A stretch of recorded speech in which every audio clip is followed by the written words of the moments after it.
COOKTOWN. This small, unpretentious town has a large place in history and is a landmark of national significance. Famously, it's where Lieutenant James Cook beached his damaged ship, His Majesty's bark Endeavour, for repairs on the 18th of June 1770. While exploring the uncharted waters of the eastern coastline, the Endeavour ran too close to the Barrier Reef shallows, scraping her hull on the coral reef. The Endeavour had to take evasive action.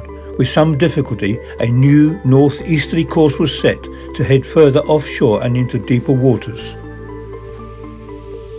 The coastal sighting and landmark noted during this event was named by Cook as Cape Tribulation. But this was only the start of their trials and tribulations. Whilst tracking further out to sea and about 40 nautical miles northeast of Cape Tribulation, the Endeavour ran aground again, on a receding tide. The situation now is seriously desperate.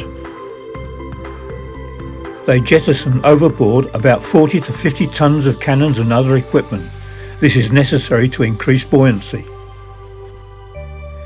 Many hours later, at high tide, and with supreme effort, they managed to successfully heave the damaged Endeavour off the reef. Finding a suitable landfall to repair the significant damage to the ship's hull is now essential. Captain Cook described it as an act of providence that they find this safe inlet. The inlet, known to us all, is the Endeavour River. About 6 weeks later, the repaired Endeavour set sail northwards to successfully complete her South Sea voyages. This rock cairn marks the place where the bark Endeavour was beached for repairs. Lucky for Lynn and I, our hotel balcony is directly opposite and in line of sight of the cairn. It makes you wonder, would this island continent be of a different culture if 250 years ago Cook and his crew had perished? Not to worry, British tenacity won through again. We sit here pondering what must have been such anxious activities on this very spot so many years ago. This is Grassy Hill Lookout, an early lighthouse, then later a wireless signal station that was significant during World War II. I had prepared a flight plan to circumnavigate Grassy Hill Lookout with my drone. I wasn't aware at the time that COOKTOWN had an airport and that part of the hill was within its flight path.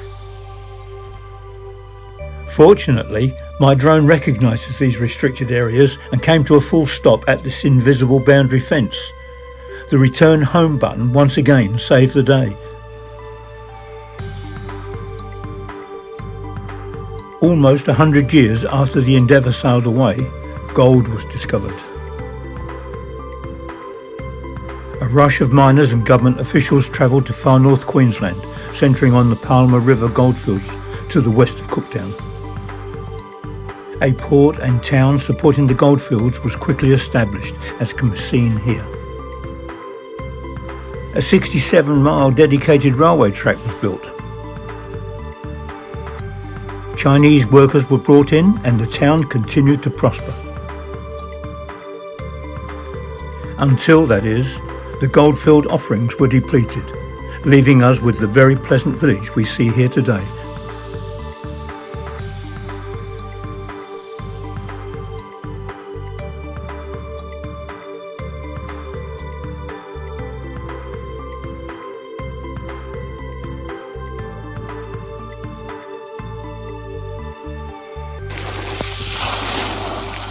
I'm certain that James, with his looking glass, will be looking down at these children having fun at the water park.